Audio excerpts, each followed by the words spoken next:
Amen. Merci.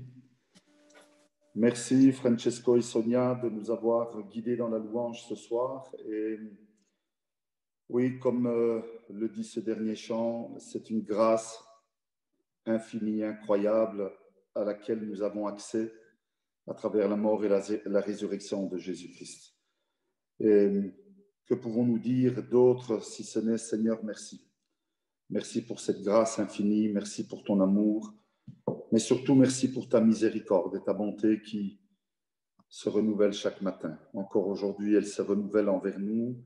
Et je suis certain que chacun de nous, de différentes manières et à différents moments de la journée, nous ressentons, nous réalisons cette grâce. Nous comprenons l'ampleur de la grâce que nous bénéficions dans notre vie. Et s'il devrait y avoir parmi nous quelqu'un qui est connecté et qui peut-être ne réalise pas vraiment ça, ou en tout cas ne le réalise plus dans sa totalité, je t'encourage vraiment à t'agenouiller devant la présence du Seigneur et à dire, Seigneur, je veux réaliser ça dans ma vie. Ce privilège que j'entends que beaucoup ressentent, vivent chaque jour dans leur vie, je veux le vivre moi aussi, je veux le ressentir moi aussi. Et je suis convaincu que le Seigneur fera cette œuvre dans ta vie, dans votre vie, comme il le fait dans la nôtre. Et vous pourrez être des témoins de la grâce de Dieu. Alors, voilà. D'abord, merci à vous tous qui êtes connectés ce soir. C'est un thème assez particulier, je vais dire un peu délicat, qui est important quand même, et très important, je crois même, qu'il faut aborder, vu le contexte dans lequel nous nous trouvons, la situation dans laquelle notre nation, la Belgique, se trouve.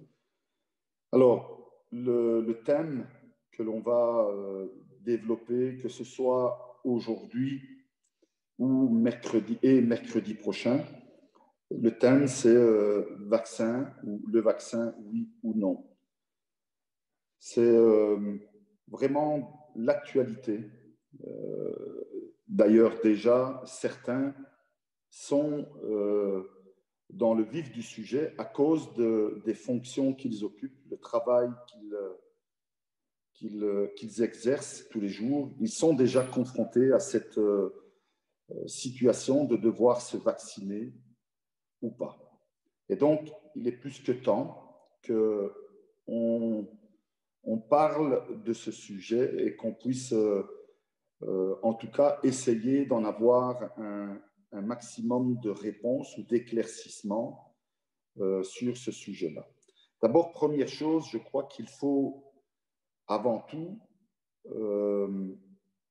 avant de démarrer cette étude par rapport ou ce débat, cette discussion par rapport au vaccin, je pense qu'il faut avant toute chose déjà que l'on soit tous bien d'accord que le Covid-19 ou le SARS-CoV-19 existe vraiment. Parce que encore aujourd'hui, lorsqu'on discute avec des personnes, ces personnes ont le sentiment que, en fin de compte, le Covid n'existe pas, ou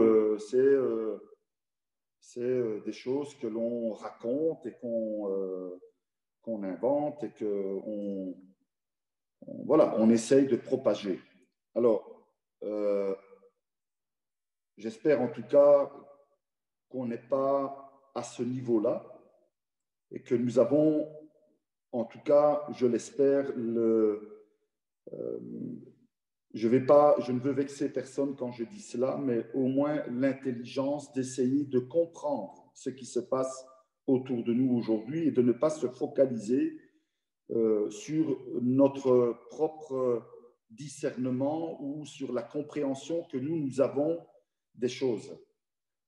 Quand nous regardons autour de nous, quand nous entendons les informations, ou peut-être même des membres de nos familles ou de notre Église qui ont été touchés par le Covid, eh bien, on ne peut pas, en tout cas, on ne peut pas dire qu'il n'existe pas ou qu'il n'est pas réel. aujourd'hui, il y a près de 2 millions de morts à cause du Covid et chaque jour, il y a des milliers de personnes qui viennent rajouter ce nombre, viennent s'ajouter à ce nombre de décédés à cause du Covid. Donc le Covid est une réalité. Ce que peut-être encore aujourd'hui nous n'avons pas la certitude, c'est comment ce Covid est arrivé dans la population. Est-ce que c'est une manipulation génétique? Est-ce que c'est une volonté des gouvernements ou un désir d'une nation qui veut prendre le pouvoir sur la planète entière? Peu importe, pardonnez-moi si je dis cela aujourd'hui, peu importe comment ce microbe est arrivé, la réalité c'est que le microbe est là. Ça c'est quelque chose de concret. Puis pour comment ce microbe a pu arriver jusqu'à nous et comment il a démarré, de quelle manière et qui a provoqué cela, je pense que le temps nous donnera des réponses et nous permettra d'avoir une clarté beaucoup plus grande par rapport à cela et peut-être en tirer des conclusions beaucoup plus sûres par rapport à comment a démarré tristement cette tragédie du Covid. Mais la réalité, elle est qu'il y a maintenant 10 mois, eh bien, nous avons, nous, dans notre nation en Belgique, commencé à être touchés par ce terrible fléau qu'est le Covid ou la Covid-19. Donc, j'espère, je ne vais pas vous demander votre avis et d'ouvrir vos micros et me dire oui, on y croit ou non, on n'y croit pas, mais en tout cas, j'espère de tout cœur que nous n'en sommes pas encore au point de nous dire ou de penser dans notre tête que le Covid n'existe pas et que c'est toute une simple question de manipulation autour de nous, de nos gouvernements. Moi, je ne sais pas si ce n'est pas le Covid que j'ai attrapé il y a maintenant 3 mois et qui m'a mis dans l'état où j'ai été pendant près d'un mois et dans l'état où je suis encore aujourd'hui parce que je n'ai pas totalement récupéré. Ce n'est pas une simple grippe et si ce n'est pas le Covid, alors c'est autre chose qui est aussi grave que le Covid et qui s'appelle autrement, mais c'est quand même quelque chose qui est une maladie réelle. Donc, ce point-là, je crois que nous ne devons plus en discuter. Parce que si encore maintenant, nous sommes en train de nous questionner sur la réalité ou pas du Covid, eh bien, la discussion que nous allons entamer maintenant sur le vaccin, oui ou non, encore moins nous en sommes concernés, vu que dans notre réflexion, nous sommes en train de nous dire que le Covid n'existe pas. Donc, c'est une réalité et je ne vous dis pas, je vous encourage à y croire, mais voilà, la réalité est celle-là et il faut qu'en tout cas, on ouvre nos yeux par rapport à la réalité qu'il y a autour de nous, dans nos proches et peut-être nous-mêmes qui l'avons attrapé. Alors, à cela, bien sûr, maintenant, on commence le thème pour lequel on est réunis ce soir. D'abord, je voudrais simplement rappeler ces versets qui sont très importants pour nous, chrétiens, d'autant plus qu'aujourd'hui, nous vivons une époque où nous en avons plus que jamais besoin, c'est le discernement. Je le dis et je le répète souvent, beaucoup font référence à ce don de discernement pour uniquement discerner les mauvais esprits ou si ce qui se fait à travers les dons vient de l'Esprit Saint ou vient du diable.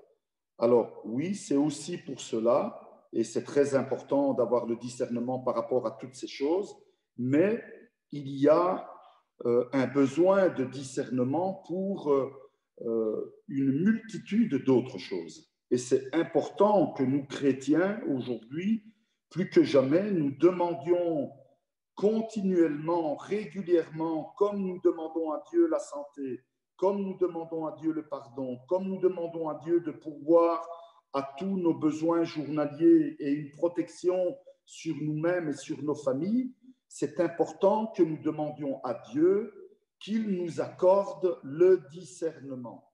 Le discernement est une chose importante et plus qu'importante que nous devons avoir dans notre vie. Pourquoi je dis cela? Parce que dès l'instant où nous nous réveillons jusqu'au moment où nous allons dormir, nous sommes confrontés à une multitude de choix, de décisions, de positions que nous devons prendre, de conseils que nous devons donner, d'aide et de soutien que nous devons apporter aux gens qui sont autour de nous.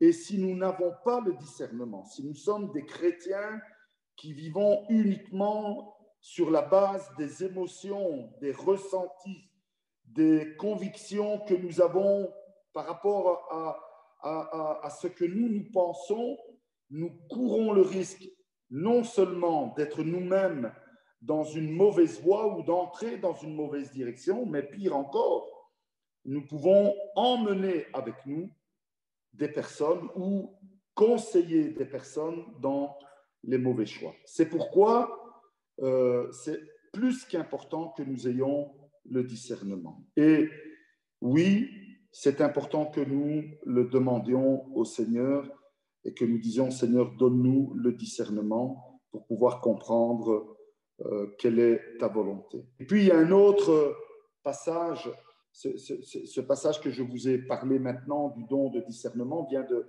1 Corinthiens chapitre 12. Vous pouvez lire dans ce chapitre tout ce qui parle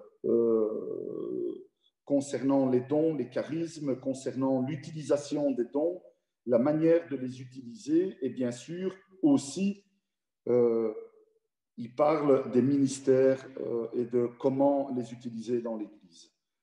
Donc ça c'est par rapport à 1 Corinthiens chapitre 12, mais puis on a aussi dans 1 Chroniques chapitre 12 un autre verset fort important qui est le verset 32 qui nous parle des fils d'Isaacar qui en ce temps-là étaient des conseillers particuliers du roi David. Pourquoi ils étaient conseillers, des conseillers particuliers qui étaient continuellement à la table du roi David parce qu'ils avaient cette connaissance des temps. Ils avaient justement en eux ce don du discernement et donc ils avaient l'intelligence de comprendre les temps et de savoir ce que Israël devait faire. Et donc, ils étaient vraiment à la table de David pour discuter avec lui, pour donner les stratégies, les directions, les positions que le peuple d'Israël devait prendre. Et c'était des positions très importantes. Ce n'est pas pour rien que le règne de David, qui a été sous le temps du roi David, a été un règne prospère, a été un règne où Israël a eu de multiples victoires et a pu s'enrichir et devenir le royaume qui était aussi puissant en ce temps-là. C'est parce que David savait s'entourer, était entouré de conseillers qui cherchaient Dieu, qui essayaient avec l'aide et la grâce de Dieu de comprendre les temps dans lesquels il vivait. C'est donc pour nous aussi, plus que jamais aujourd'hui, important que nous essayions de comprendre les temps dans lesquels nous nous trouvons. Et pardonnez-moi de dire dès le début, avant même que nous démarrons cette étude, pardonnez-moi de vous dire attention de ne pas nous aider de ne pas utiliser certaines vidéos, certains commentaires, certaines choses qui nous parviennent de partout pour dire, voilà, je peux discerner les temps, les conditions, les choses dans lesquelles nous nous trouvons aujourd'hui grâce à cette vidéo que j'ai reçue, grâce à à cet article qu'on m'a envoyé et que j'ai lu. Pour discerner les temps dans lesquels nous nous trouvons, nous devons d'abord avoir une communion avec Dieu. Première chose, une communion avec Dieu. Deuxièmement, nous devons utiliser cette communion. Comment on utilise cette communion? On l'utilise à travers la prière, à travers le temps et les pensées que nous passons avec notre Seigneur. Et troisièmement, nous avons la parole de Dieu. Ça, ce sont les éléments qui nous aident à pouvoir discerner les temps. Et puis, grâce à cela, les choses qui se passent autour de nous, les choses que nous entendons, eh bien, le Seigneur en fera un tri. Il y a des choses que quand nous allons les entendre, nous n'allons pas tomber directement dans le piège des choses que nous entendons, mais ces choses que nous allons entendre, grâce au discernement que Dieu nous donne à travers la communion que nous avons avec lui, vont nous permettre, eh bien, cette communion va nous permettre de immédiatement dire cette vidéo que je viens de recevoir, cet article que je viens de lire n'a vraiment aucun sens, n'est pas du tout conforme à la réalité de ce que me dit la parole de Dieu. Et donc, cela est déjà pour nous une aide pour ne pas vivre continuellement dans un état d'anxiété, de crainte, de peur, parce que plus que jamais, la volonté du diable, et je pense que souvent j'ai cité ce passage et que fort probablement aujourd'hui vous le connaissez aussi parfaitement, la volonté du diable, la volonté du mercenaire, de celui qui veut faire croire qu'il est Dieu mais qu'il ne l'est pas, celui qui veut faire croire qu'il a la connaissance de toutes les choses mais qu'il ne les a pas, c'est le mercenaire, le diable. Et dans l'évangile de Jean au chapitre 10, au verset 10, nous trouvons ce verset qui parle du rôle du diable, qui est celui de voler, de détruire et de tuer. Excusez-moi, quand quelqu'un essaye de vous voler quelque chose, est-ce que ça ne provoque pas chez vous de la peur? Est-ce que ça ne provoque pas chez vous de l'inquiétude, du stress, de l'angoisse? Quand quelqu'un essaye de vous tuer, est-ce que ça ne provoque pas chez vous de la peur, de l'angoisse? Quand quelqu'un essaye de détruire, c'est clair que ça provoque la peur et la crainte. Et donc, derrière ça, il y a vraiment cette volonté du diable de créer la peur, provoquer l'angoisse. C'est la volonté du diable de porter l'humanité derrière la peur et derrière l'angoisse. Et notre rôle à nous en tant que chrétiens, ce n'est pas de fixer le regard sur les montagnes, ces montagnes que le diable veut dresser devant nous pour que justement nous tombons dans cet état d'angoisse, de stress, de peur. Notre fonctionnement de chrétien est de regarder non pas aux montagnes, mais de regarder vers le ciel, vers le Seigneur, de regarder vers notre Dieu. Et lui est celui qui va nous guider, lui est celui qui va nous démontrer que soit il va permettre aux montagnes de disparaître, soit il va nous donner la force de gravir ces montagnes et de passer au-delà de ces montagnes. Et donc, nous ne devons pas avoir un message en tant que chrétiens qui est anxiogène, qui provoque la peur, qui porte les personnes à avoir peur autour de nous.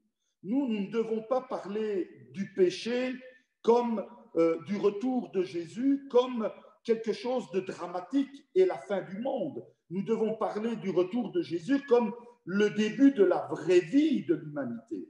C'est comme cela que nous devons parler du retour de Jésus. Quand nous parlons de la mort, c'est vrai que c'est la tristesse, c'est la séparation. Mais nous devons parler de la mort comme le début de la vie éternelle avec notre Seigneur. Et donc, tous nos messages, pas beaucoup, mais tous nos messages doivent être des messages d'encouragement, des messages qui portent les personnes autour de nous à retrouver l'espoir, à ne plus être dans cet état d'anxiété. Le message que nous devons apporter aujourd'hui aux personnes qui sont autour de nous, à cause de tout ce qui se passe avec le Covid, ne doit pas être un message de peur, mais doit être un message dans lequel nous, chrétiens, nous apprenons, nous comprenons, nous en tirons des leçons, nous réalisons le plan et la volonté de Dieu à travers tout ce qui se passe et nous le partageons avec les gens autour de nous et nous leur disons, préparons-nous. Pas préparez-vous, mais préparons-nous. Nous, tous, préparons-nous. Jésus revient. Jésus revient. Et donc, ce n'est pas un message anxiogène, ça. Ce n'est pas la fin des temps apocalyptique, parce que l'Apocalypse et la fin des temps apocalyptiques ne sont pas pour l'Église. Elles sont pour ceux qui refusent de voir et de comprendre le plan de salut que Dieu a préparé pour l'humanité. C'est pour eux qu'est préparé l'Apocalypse et les temps de la fin apocalyptique, mais pas pour l'Église. Et donc, ne soyons pas aujourd'hui dans cet état anxiogène. Donc, le premier message que je veux donner en tant que pasteur aux églises d'Andenne et de Liège, à vous tous qui êtes connectés aujourd'hui, à vous tous qui entendrez cette étude et je l'espère vous la partagerez après avec les personnes autour de vous. Le premier message que je veux partager avec vous, c'est soyons confiants, soyons rassurés, soyons dans la paix, parce que quoi qu'il arrive, tout concourt au bien de ceux qui ont la crainte de l'Éternel. Tout. Même la maladie, même les afflictions, même les problèmes que nous pouvons traverser ou que nous voyons dans notre société concourent au bien de ceux qui ont la crainte de l'Éternel. Si j'étais à l'église, je vous demanderais un amen. Mais voilà, je ne sais pas vous entendre, mais en tout cas, je suis certain que vous partagez déjà ce message avec moi. Alors, il est temps qu'on commence cette étude. Alors, bien sûr, pourquoi dans mon cœur est née cette volonté de préparer cette étude? C'est parce que tout simplement, il est clair que nombreux d'entre vous, vous m'avez interpellé par rapport à déjà le Covid. Et puis, aujourd'hui, je suis souvent interpellé par rapport au vaccin. Et donc, de par les conversations que j'ai eues avec vous, de par les vidéos que j'ai pu recevoir ou que j'ai pu voir, les commentaires que j'ai pu avoir, les textes qu'on a pu me partager m'ont encouragé ou m'ont incité à me mettre dans mon bureau et à commencer ces recherches pour pouvoir aujourd'hui partager ce thème avec vous. Donc, c'est quelque chose que, voilà, j'ai pris du temps de préparer. Et dans un premier temps, j'ai réuni les conseils d'Andenne et de Liège ces dernières semaines, dans lesquels je ne suis pas entré en profondeur parce que je vais le faire maintenant, mais nous avons parlé de cette problématique du vaccin et ensemble, nous avons pris une position en tant que conseil d'église et en tant que pasteur d'église, nous avons pris une position que je partagerai bien sûr à la fin de cette étude avec vous. Et donc, nous avons déjà commencé ce travail avec les deux conseils d'église, mais maintenant, je pense qu'il est plus que temps de démarrer et de parler de ce que aujourd'hui nous concerne tous, c'est-à-dire le vaccin. Donc, comme vous le savez, vous l'entendez, vous le voyez probablement aux journaux télévisés, eh bien, la vaccination a commencé.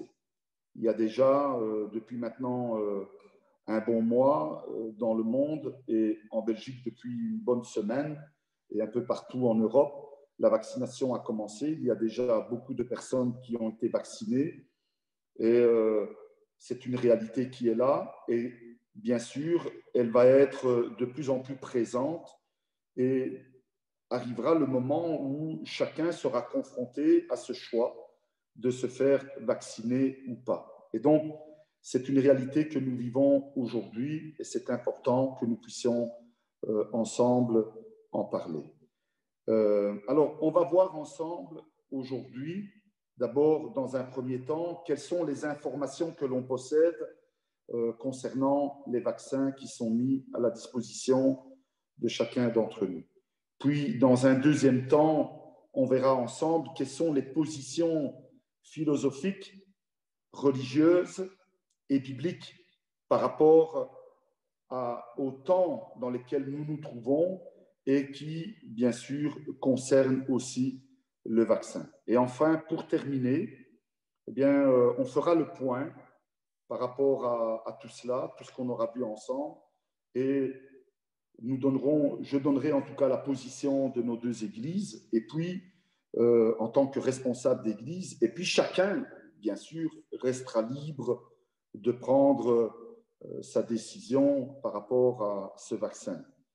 Et je crois que nous, en tant que personnes, eh bien, nous vivons dans une société, nous sommes des individus qui faisons partie d'une société, et en tant qu'individus de la société, nous avons des responsabilités, mais nous avons aussi des responsabilités en tant que chrétiens et personnes qui connaissent la parole de Dieu. Donc, c'est important que nous puissions être dans la réalité du thème. Alors, qu'est-ce qu'on sait aujourd'hui par rapport au vaccin?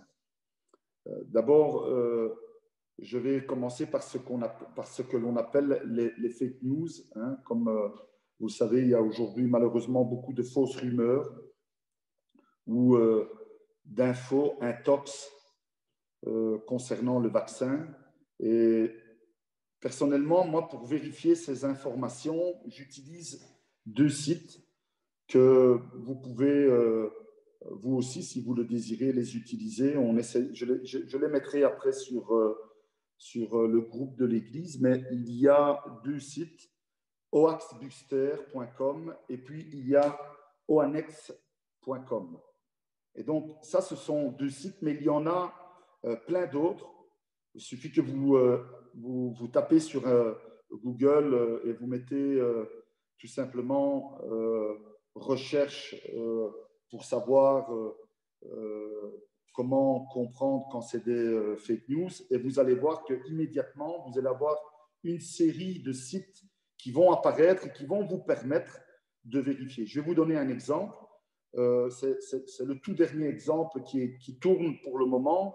C'est une personne qui démontre que en utilisant du Coca-Cola, vous verrez que le test devient positif au Covid. Et donc, la personne vous dit que actuellement tourne des vidéos concernant des tests qui sont faits avec du Coca-Cola. Eh bien, en fin de compte, ces vidéos, il n'y en a pas. C'est la vidéo que lui, il est en train de vous montrer. Et donc, il vous dit qu'il y a des vidéos qui tournent, mais en réalité, c'est lui qui est en train de faire la vidéo et c'est lui qui est en train d'utiliser un soi-disant test pour le Covid, comme si c'était un test pour savoir si on est enceinte ou pas. Et donc, il utilise ce test, il met un peu de coca, il dit, vous voyez, la couleur change, et donc ça veut dire que c'est Covid. Et donc, c'est ce genre de choses que vous pouvez aller mettre sur ces sites-là, des vidéos et autres, et ils vont vous démontrer, ils vont vous expliquer la genèse de ces vidéos-là. Par exemple, il y a des photos qui tournent. Dernièrement, il y avait une photo qui tournait où on voyait une gare archi remplie de personnes et on dit, vous voyez, d'un côté, on nous empêche d'être libres, de sortir de nos maisons, et puis aux heures de pointe, regardez ce qui se passe à la gare de Paris. Et puis quand vous prenez cette photo et vous allez les mettre sur ces sites-là, eh bien, ils vont vous dire que cette photo, elle a été prise en 2018 à l'occasion de... Et donc, elle n'a rien à voir avec la situation d'aujourd'hui. Mais il y a des personnes qui aiment utiliser toutes ces choses-là pour propager de la colère, de la haine, pour essayer de nous convaincre par rapport à certaines choses qui sont dans leur volonté à eux de propager. Et donc, le but, bien sûr, c'est toujours de créer la peur, de créer une forme de révolution intérieure et contre la société en général. Donc, aujourd'hui, malheureusement, nous vivons dans ce monde-là. C'est donc plus que jamais important que quand on reçoit des informations, on les fait contrôler. Je vais vous donner un dernier exemple que nous-mêmes, nous avons vécu sur notre propre groupe WhatsApp de l'Église d'Andenne et de Liège. Si vous vous rappelez, je pense que c'est il y a 2 ans d'ici, 1 an et demi, 2 ans d'ici, avant le Covid, eh bien, on entendait parler des persécutions des chrétiens. Et à un moment donné, il y avait un message qui circulait et qui disait « Attention, prions pour... parce que dans tel pays, on a brûlé plusieurs églises, on a mis à mort autant de chrétiens. » Et puis quand on prenait ce message, cette vidéo, et on allait la mettre sur ces sites-là, eh bien, on se rend compte que cette vidéo était une vidéo qui datait déjà depuis plus d'1 an et demi, 2 ans. Donc, c'est-à-dire il y a 3 ans d'ici, presque 4 ans d'ici. Et quand on la mettait sur le groupe, c'est comme si c'était en train de se passer au moment où on mettait la vidéo. C'est pour vous dire qu'il y a énormément de fausses informations qui tournent. Alors, quelles sont les fausses informations qui tournent par rapport au vaccin?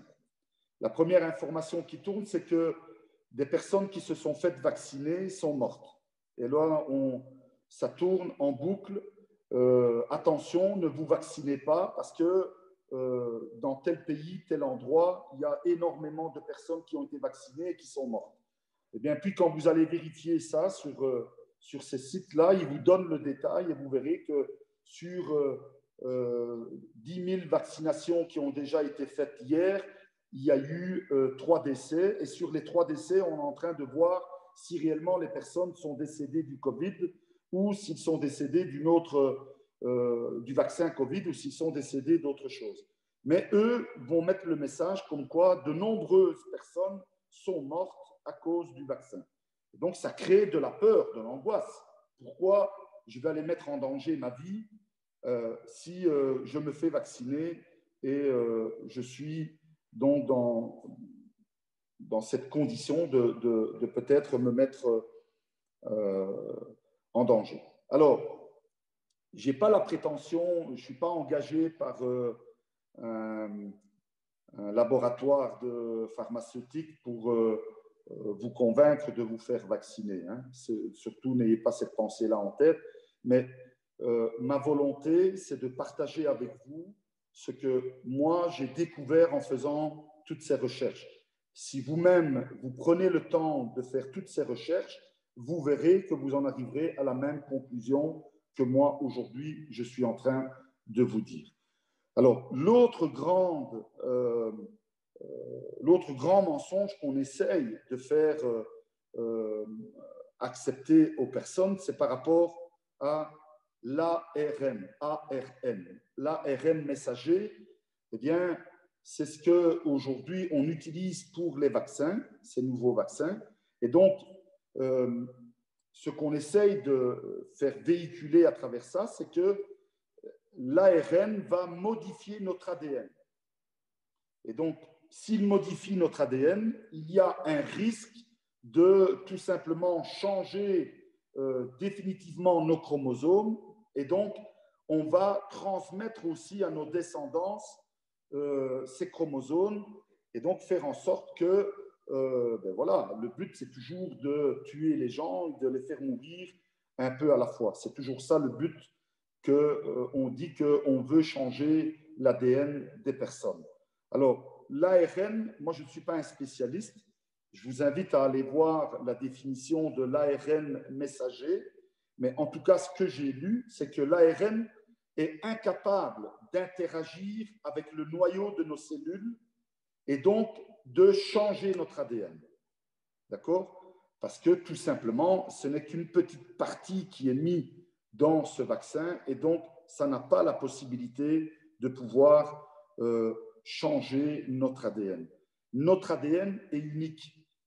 Et là, encore une fois, permettez-moi de vous dire, l'ADN a permis à la science d'expliquer, de faire comprendre que l'homme ne peut pas venir du singe, que l'homme ne peut pas venir d'un autre animal.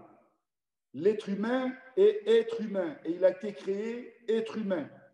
Et l'ADN nous démontre cela. Si on va rechercher et on découvre une créature ensevelie en dessous de la terre ou dans la glace dans l'Antarctique et on arrive à prendre l'ADN, on verra que c'est un ADN humain et pas un ADN animal. Parce que l'ADN de l'animal, c'est l'ADN animal. Et l'ADN de l'être humain, c'est l'ADN de l'être humain. Et donc, quand Dieu parle et dit qu'il nous a créés uniques et parfaits, c'est parce qu'il a mis en nous un ADN différent. Dans toutes les créatures de l'humanité, il a mis un ADN différent. Et l'homme n'aura jamais la capacité, jamais, la capacité de changer ce que Dieu a créé. Il peut détruire ce que Dieu a créé. Il peut faire en sorte que ce qu'il a créé n'ait plus le même sens ou la même valeur, mais il ne peut pas modifier la création de Dieu. C'est impossible. Dieu est créateur et l'homme ne peut pas changer ça. Comme l'homme ne peut pas créer ce que Dieu a créé. D'accord? L'homme aujourd'hui peut comprendre comment évolue la création ou la formation du corps humain dans le ventre d'une maman, d'une femme, mais ils ne peuvent pas prendre ça et eux-mêmes faire toutes les étapes pour créer un enfant. Et donc, c'est comme ça. C'est Dieu le créateur et pas l'homme. L'homme est la créature. Et il doit accepter de rester une créature et pas d'être un créateur.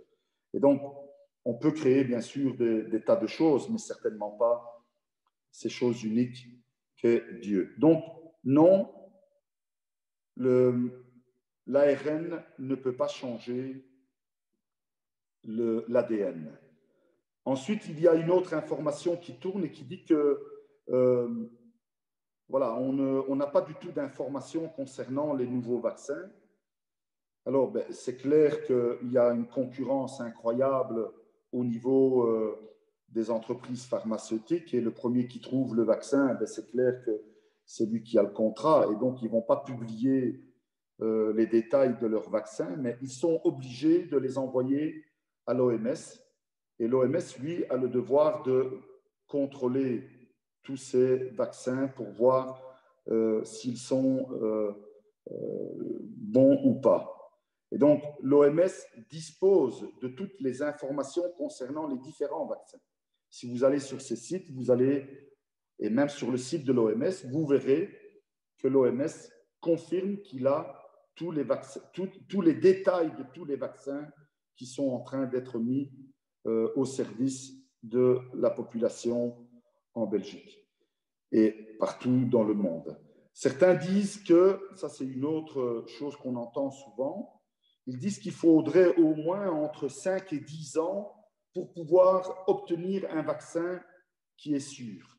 Alors, déjà, nous-mêmes, nous devrions comprendre que ce n'est pas vrai. Pourquoi? Parce que chaque année, pour ceux qui se font vacciner contre la grippe, savent que la grippe, elle va muter d'une année à l'autre.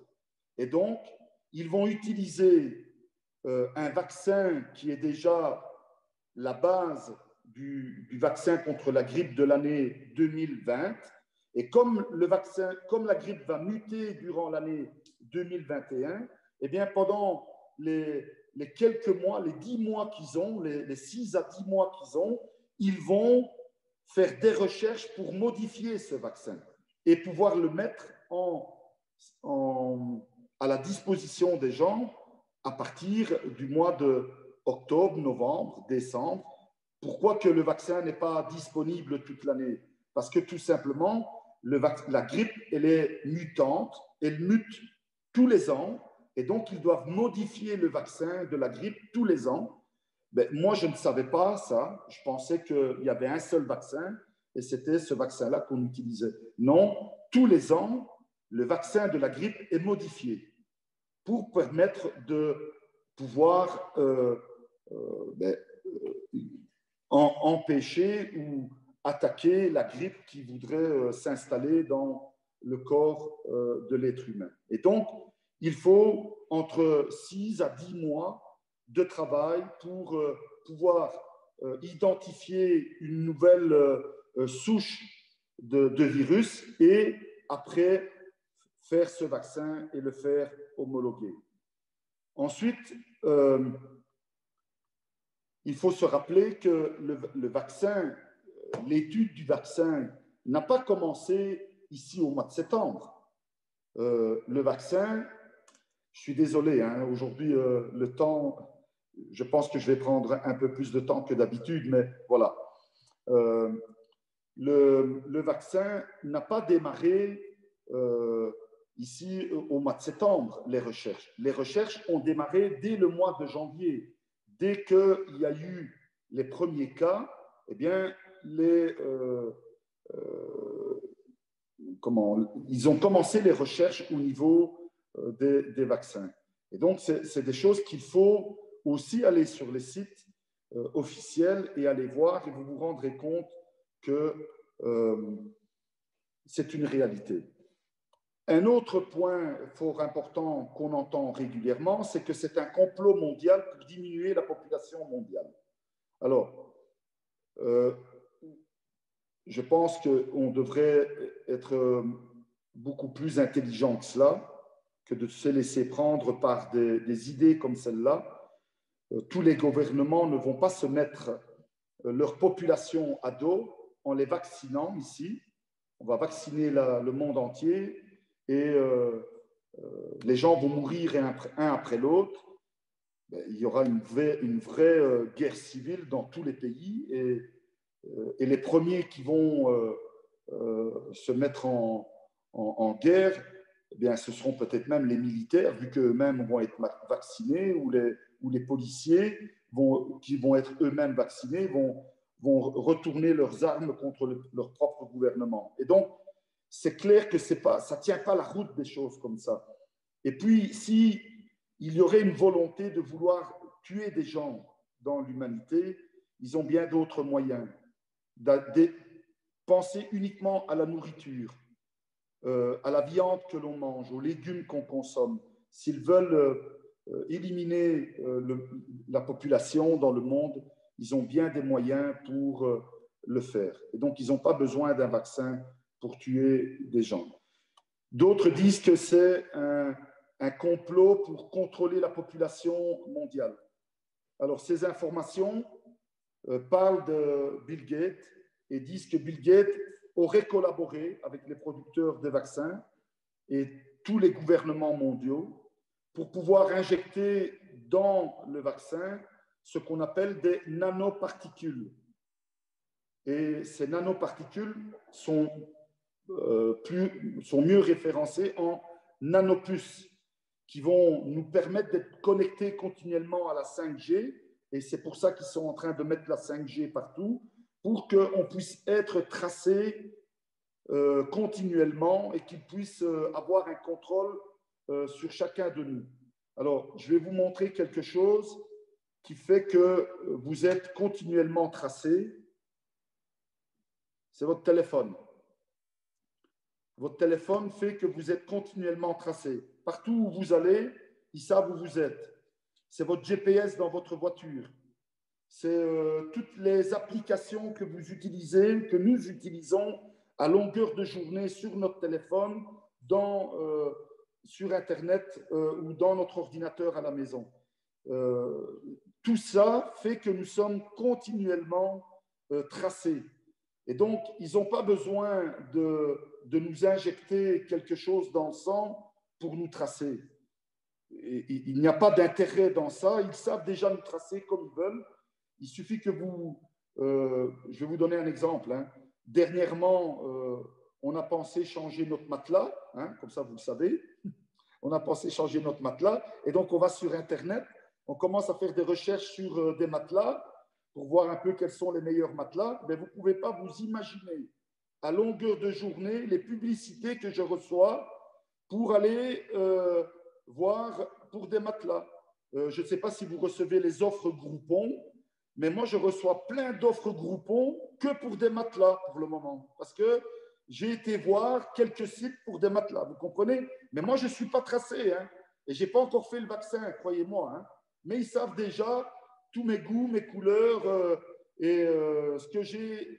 Voilà. Donc, je crois que vous me comprenez quand je dis qu'ils n'ont pas besoin de ça pour nous tracer et pour comprendre ces choses-là. Il y a bien d'autres choses encore, mais je ne veux pas entrer dans ça. Je vais juste terminer aujourd'hui, parce que la semaine prochaine, nous parlerons par rapport à la Bible. Qu'est-ce que nous devons comprendre sur ce que nous vivons aujourd'hui?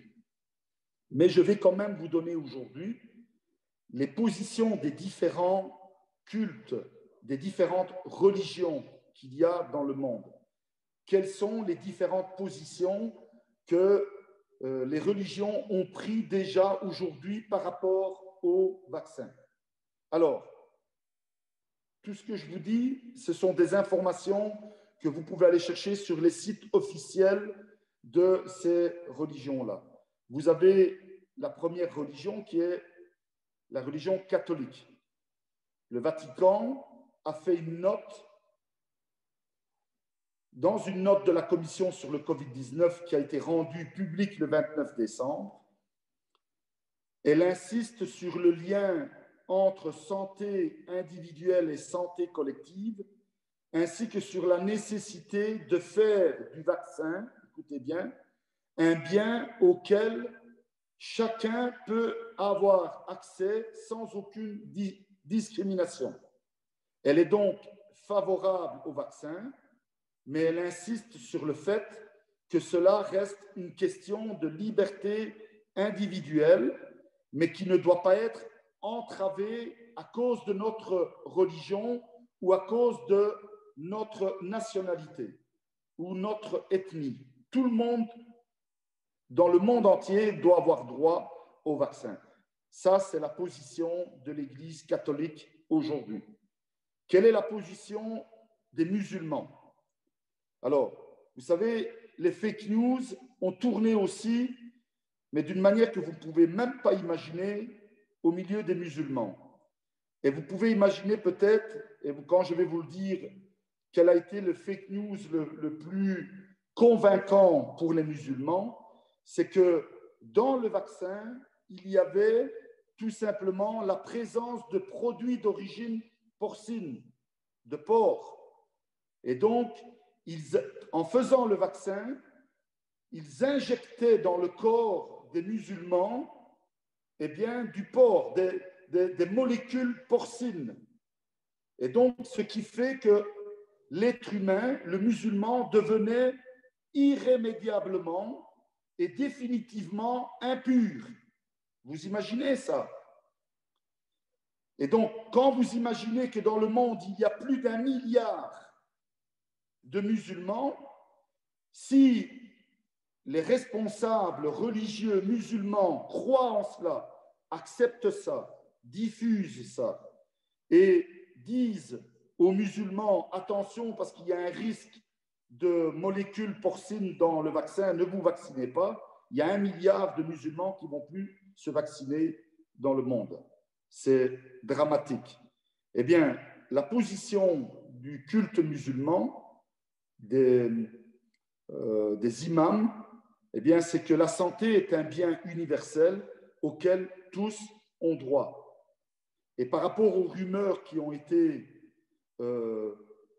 annoncées, ils ont dit que la proscription, ou plutôt l'acte interdit, est celui de ne pas manger de porc et pas autre chose. Et donc, c'est à cela qu'ils doivent s'abstenir, celui de ne pas manger de porc. Puis pour le reste, et ça c'est valable pour toutes les religions, quand on fait quelque chose à notre insu, nous ne sommes pas coupables devant Dieu. D'accord? Quoi qu'on puisse nous faire, à nous en tant que chrétiens, et c'est identique pour les musulmans, identique pour toutes les autres religions, si on vous fait faire quelque chose à votre insu sans que vous en soyez conscient ou au courant, vous n'êtes pas coupable devant Dieu. Et donc le culte musulman dit, même si il devrait cacher des molécules porcines à l'intérieur des vaccins, vous n'êtes pas responsable et coupable devant Dieu parce que c'est à votre insu que cela a été fait. Mais ils disent, c'est faux. Donc le culte musulman est d'accord. La seule chose qu'eux craignent, c'est que les musulmans ne seront pas, ou les pays musulmans ne seront pas au même niveau que tous les autres pays et donc n'auront pas les vaccins aussi rapidement que tous les autres pays et ne pourront pas vacciner leur population comme tous les autres pays parce qu'ils vont être discriminés par rapport aux autres pays. Ça, c'est la crainte des musulmans. Les orthodoxes. Pour les orthodoxes, l'Église doit jouer un rôle d'apaisement et de conseil dans une période pandémique propice aux angoisses. Donc le rôle de l'Église, c'est d'apaiser et de conseiller les fidèles, les personnes. Aux fidèles qui viennent parler du vaccin avec anxiété, l'Église doit les rassurer, les apaiser et faire contrepoids à l'agitation médiatique qui porte à l'inquiétude et à la peur. Et elle rappelle, écoutez bien cela, elle rappelle que l'épidémie est un frein à la liberté de culte. L'Église orthodoxe rappelle que l'épidémie est un frein à la liberté de culte et nous avons le devoir de tout faire pour empêcher cela.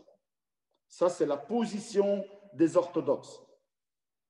Écoutez maintenant la position des Israélites et après on parlera de nous, les protestants et les évangéliques, et je terminerai.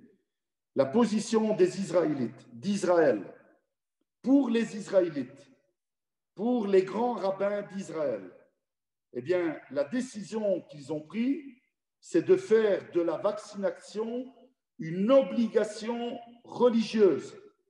Écoutez bien pourquoi. Que ce soit en Israël et pour tous les Juifs qui sont répandus dans le monde entier, qui sont éparpillés partout dans le monde entier. Pourquoi ça doit être une vaccination à obligation religieuse? Parce que, voilà ce qu'ils disent exactement, le texte, ce qui dit, nous nous sommes exprimés religieusement sur cette question en concertation avec les grands rabbins, parce que dans le judaïsme, ce qui compte, c'est la primauté de la vie. Ce qui compte, c'est la vie en premier.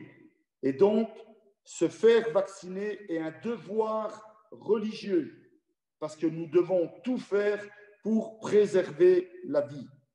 Voilà pourquoi les Israélites ont pris cette position de se faire vacciner obligatoirement. Maintenant, j'en arrive pour terminer aux protestants et aux évangéliques. Alors, comme d'habitude, les protestants et les évangéliques sont divisés. Ils n'arrivent pas à se mettre d'accord sur cette question. D'abord, les protestants, eh bien, eux rappellent, écoutez bien ça, la longue histoire qu'il y a en commun entre le protestantisme et la découverte du vaccin. Ce sont des protestants réformés, des médecins, des chercheurs qui ont découvert le vaccin. Ce sont des protestants. Et ils ont été toujours à la pointe de la recherche dans les années passées au niveau des vaccins. Et donc, pour eux, la vaccination est quelque chose qui doit être fait sans aucune crainte, parce que c'est pour sauver des personnes et donner la vie aux personnes. Ça, c'est la position des protestants. Et je termine avec la position des évangéliques. Il y a 3 positions dans les évangéliques. Ça aussi, vous pouvez aller les lire sur les sites. La première position des évangéliques, c'est qu'il y a ceux qui sont contre parce qu'ils croient en un Dieu tout-puissant qui va les protéger et qu'ils n'ont pas besoin du vaccin pour être protégés contre le Covid. Alors, oui, je le crois qu'on a un Dieu tout-puissant. Je n'ai aucun doute par rapport à cela. Mais la pluie, comme le soleil, sont pour les bons et les mauvais. Et pour chaque mort, il doit y avoir une raison. Parce que, je ne sais pas si vous pouvez répondre à cette question, mais expliquez-moi comment on arriverait à mourir si chaque fois qu'on a un problème, on prie et on dit « Seigneur, guéris-moi » et le Seigneur est obligé de nous guérir et il n'a pas le choix. C'est notre volonté qui est avant celle de Dieu. Parce que tout simplement, je crois en Dieu, qu'il est tout-puissant. Le fait de croire en un Dieu qui est tout-puissant oblige Dieu à me guérir. Si je crois ça, ben, si c'est vrai, il suffit de devenir chrétien et de croire en Dieu pour vivre éternellement sur la terre. Parce que la vieillesse est aussi une maladie. C'est les cellules qui vieillissent et qui font qu'à un moment donné, ben, on devient faible et notre cœur est faible et on meurt. Et donc, on doit dire à Dieu, Seigneur, je ne veux plus vieillir. Je veux que tu arrêtes cette maladie sur mon corps. Je ne veux plus vieillir. Et donc, Dieu est obligé, parce que j'ai la foi en un Dieu tout-puissant. Ce n'est pas du tout ça. Et je pense que vous comprenez bien. Mais il y a une position par rapport à ça qui dit, pas besoin du vaccin. Moi, je crois en Dieu qui me protège et Dieu va me protéger. Et donc, je ne serai pas touché par le Covid et je n'ai pas besoin de me vacciner. Tant mieux. Si vous passez à travers cette épidémie, vous n'êtes pas vacciné et vous ne tombez pas malade, ben, gloire à Dieu, vous avez passé à travers cette épidémie. Mais d'autres, et de multiples chrétiens, qu'ils soient membres d'église ou pasteurs comme moi, nous sommes tombés dans cette maladie qu'est le Covid. Et donc, je pense, en tout cas, je crois personnellement, que je n'ai pas peut-être plus de foi que vous, mais je ne crois pas que j'en ai moins que vous.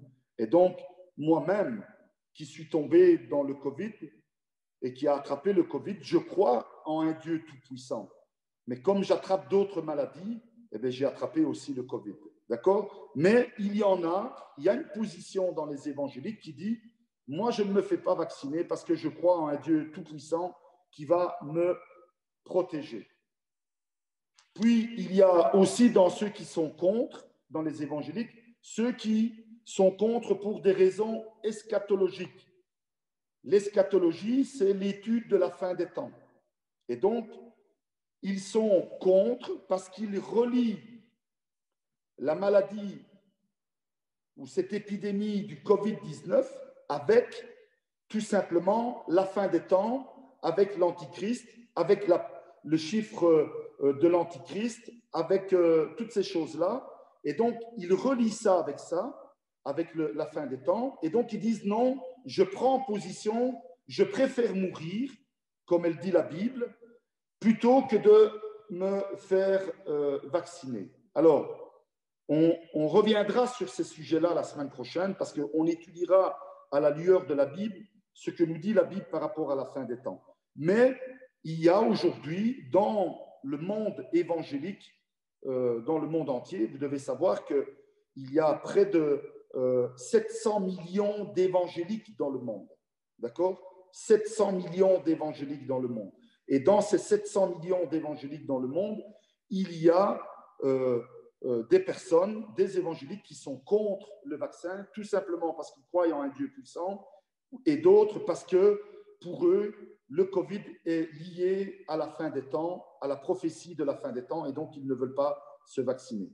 Et puis, il y a ceux qui sont pour retourner le plus rapidement possible à une vie normale, de retourner le plus rapidement possible dans les églises pour revivre la communion fraternelle, mais surtout pour retourner le plus vite possible à évangéliser et à pouvoir partager avec les gens autour de nous la parole de Dieu. Parce qu'aujourd'hui, tout s'est arrêté.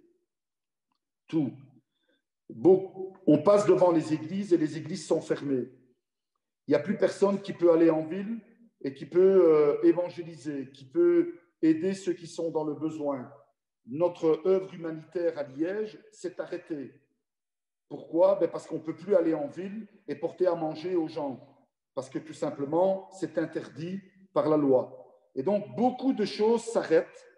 Et donc, ce plan machiavélique qui a été mis en place par le diable et non pas par Dieu, qui a été mis en place par le diable pour arrêter la progression de l'évangile, doit être arrêté. Oui, c'est le plan du diable qui doit être arrêté. D'accord? Et donc, il y a énormément d'évangéliques qui sont pour le vaccin parce qu'ils veulent un retour à la vie normale et surtout à pouvoir à nouveau exercer leur ministère dans les prochaines semaines, les prochains mois et les prochaines années. Et puis, il y a une troisième catégorie qui sont ceux qui ne savent plus quoi faire. Alors, aujourd'hui, ils se disent, je vais me vacciner, et puis demain, ils entendent, ils voient une vidéo, ils disent, non, je me vaccine plus. Et puis un jour oui, et un jour non, ils ne savent plus quoi faire. Donc, la semaine prochaine, si vous voulez bien, si vous êtes encore connectés, eh bien, on va parler vraiment de ce que dit la Bible par rapport à la fin des temps et comment nous, en tant que chrétiens, nous devons comprendre ce qui se passe aujourd'hui à travers ce Covid-19. Je vais juste vous dire une phrase que vous entendrez souvent la semaine prochaine. Le Covid-19 est une répétition générale pour la fin des temps. D'accord? Retenez cette phrase. Une répétition générale pour la fin des temps. Le monde est en train de se préparer pour la fin des temps. Les gouvernements sont en train de préparer. L'Antichrist est en train de se préparer. Et il fait des répétitions à grande échelle pour pouvoir se préparer pour la fin des temps. Nous parlerons de tout ça mercredi prochain et on entrera dans ces détails bibliques qui nous font comprendre quelles sont la réalité de la fin des temps et à quoi nous devons nous attendre lorsque nous arriverons à la fin des temps. OK? Voilà, pour aujourd'hui, c'est terminé. J'ai pris beaucoup de votre temps. Beaucoup, vous n'êtes pas déconnectés, donc ça veut dire que vous avez eu envie d'écouter. Je donne une dernière info. Cette première partie, elle sera accessible pour ceux qui ne sont pas, qui n'ont pas pu se connecter aujourd'hui ou qui voudraient réécouter ça. Ça sera accessible à partir de samedi matin, pas avant. À partir de samedi matin, vous pourrez revoir rien que la vidéo de l'étude pour réécouter ce qui a été dit aujourd'hui et ainsi peut-être le réentendre et peut-être le partager avec des personnes qui ce soir n'ont pas pu écouter cette étude. Voilà, on va terminer juste dans la prière et puis on se saluera tout le monde ce soir. D'accord? Seigneur, merci pour ce temps que tu nous as accordé et que tu nous as permis de pouvoir entamer cette étude sur le vaccin. C'est important que nous puissions comprendre et ne pas tomber dans cet état de crainte, de peur qui ne vient pas de toi, Seigneur Dieu, mais qui est voulu et installé, programmé par l'ennemi de nos âmes. Nous voulons vivre dans la paix et dans la sérénité et pas dans la peur. Nous voulons vivre, Seigneur Dieu, dans cette prospérité que tu as préparée pour tes enfants. Et oui, Seigneur, jusqu'au jour où tu reviendras prendre ton Église. Et quand tu reprendras ton Église, après le monde, ceux qui n'auront pas voulu croire, ceux qui n'auront pas voulu se préparer, ceux qui auront négligé ta parole, les signes que tu donnes, Seigneur, ils devront assumer leur choix et le fait de devoir affronter les temps de la fin. Mais nous, Seigneur Dieu, nous voulons croire que tu prépares ton Église pour que tu puisses venir la prendre et la porter avec toi. Et c'est pourquoi, Seigneur, nous vivons dans cette paix et cette sérénité dans notre cœur. Oui, Seigneur, bénis encore cette soirée que nous passerons, le restant de cette soirée. Bénis chacun d'entre nous. C'est notre prière en Jésus-Christ. Amen.